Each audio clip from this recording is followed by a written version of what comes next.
here is my 3-month owner review of my 2018 Chevy Equinox TD diesel all-wheel drive. So when I first bought it, I bought it certified pre-owned with about 18,000 miles on it. So I've put, let's say, about 2,500 miles on it. When I got it home and was turning the steering wheel, there was like a plastic sound rattling behind there, and I thought it might be something to do with the airbag. So I took it into the shop, and they just found a little piece of plastic. They told me they weren't even sure what it was or where it came from. They removed it. When I went to go pick up the car at the dealer, they actually gave me a loaner car. I went and started it, and I had the countdown to death message with a check engine light. Turns out the SCR DEF tank had failed. Maybe the heater had failed or something like that, so they replaced that. It was covered under the one of the warranties. The CPO, the Chevy CPO actually isn't that bad. You get 1 year, 12,000 mile bumper to bumper, and then I think 6 years, 100,000 mile powertrain. But I actually think the powertrain is pretty comprehensive in what it covers. Like I think it covers like the fuel pump and fuel injectors and some other extra stuff in addition to the normal powertrain things. So I think it's pretty well covered. Now, one thing I see a lot on this engine, with people talking about it on YouTube or in forums, is like a timing chain rattle. Mine does not have that at all, and I'm not particularly worried about it. If it does do that, by the time it has 100,000 miles on it, I don't know how many miles I'm going to put on it between now and 2026, but that would be covered under the powertrain warranty, so I am not worried about it. Ever since that first event with the plastic bit and the SCR tank, it has been flawless. Now, something weird did happen the other day, and I think it was user error. So I ran it down almost out of fuel. I actually, the miles to empty on this car is probably a little too optimistic, and I didn't realize that. I actually got it down to, based on my calculations, about 0.2 gallons left in the tank. I actually was able to put like 16.4 gallons into the 15.6 gallon tank. But as with all diesels, you can always squeeze some extra fuel in if you take your time at the pump, and it won't hurt anything like it would in a gassed car. Oh, we got the sun coming out. I'm getting ready to go up a big hill. But I'll finish telling you about that first.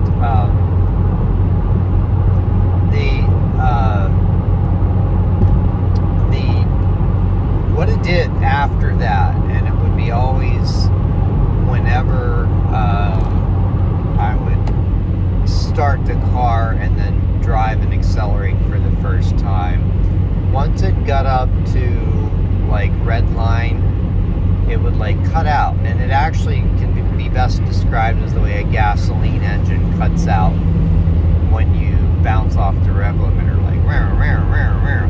So it would do that like the first time, and then it would calm down. So what I did was I did the process to bleed the system, where you like push the key and hold it or something like that, or the button, I have calmed down after that. We're still on that tank right now. I want to call also your attention to my scan gauge and something interesting I noticed about this car. Top right is the percentage of soot accumulation, and I got an idiot driver here.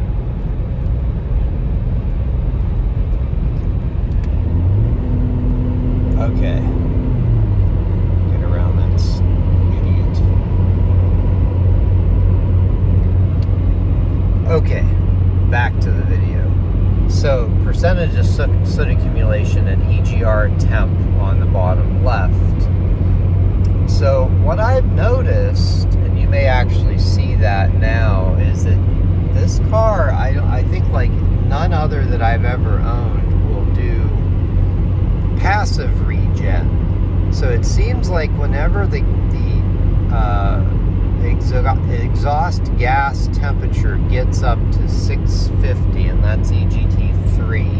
I think there's 3 sensors, so 3 is downstream of the DPF. It will do some passive regen. You can see it's dropped from 79 to 78 now. And I've actually gone, let's drop this down, 582 miles since the last formal regen. And it's going to be interesting. I'm actually on a pretty long trip right now. I think I still have about 300 miles ahead of me. It's going to be interesting to see if the soot accumulates or whatever. Now, there will be some driving I'm doing. I'm going up to the mountains where it will accumulate soot. But out on the highway, as long as you're keeping that EGT up over 650, I found it has pretty good passive regen capability. I've actually lost 20% of the soot on one trip. It was about an hour long. It went from like, I don't know, 70 something down to 50 something. Now, I've also noticed that when it's really cold out, like it is today, it is sometimes it drops below that threshold if you're not going uphill, and it'll start accumulating soot again. But this time around, it was actually as high as 95% this morning when I started out. And another interesting thing about the one in this car is it doesn't appear to have a reading for grams like my Cruise did. It only has a reading for percent, and which is fine. No issues with that. But yeah, so that was one interesting thing that I noticed about this car. Now it's dropped down to 77. Yeah, another thing I wanted to show is fuel economy. I've been able to get 54.8 miles per gallon for 25 miles. That's just driving normal on the highway. Yeah, like conservative, like 60, 62 miles an hour. And then 48.1 miles per gallon over 50 miles. Now on the 500 mile picture, it's a little bit different. But it has a really nice steering feel, and it's very comfortable on a long trip. It's just really a joy to drive. I suspect this is going to be, over the long haul, way more reliable than my BMW 540D. So, yeah, I'm really glad I bought this. I bought it pretty much at the top of the market, so I way overpaid. I may have mentioned in another video, I paid $25,000 for this car, basically 4 years old, but it did only have 18,000 miles on it, and it did come with the Chevy CPO warranty.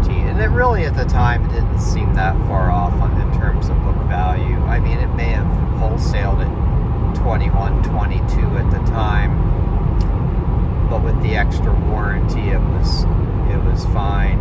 It also actually came.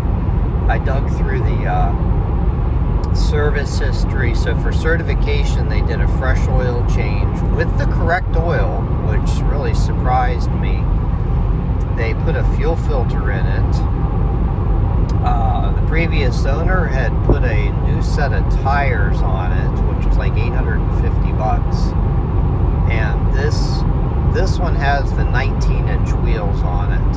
I think that was one of the options. I did try to get the original window sticker, and I was unable to get that. I may get online and try to find that.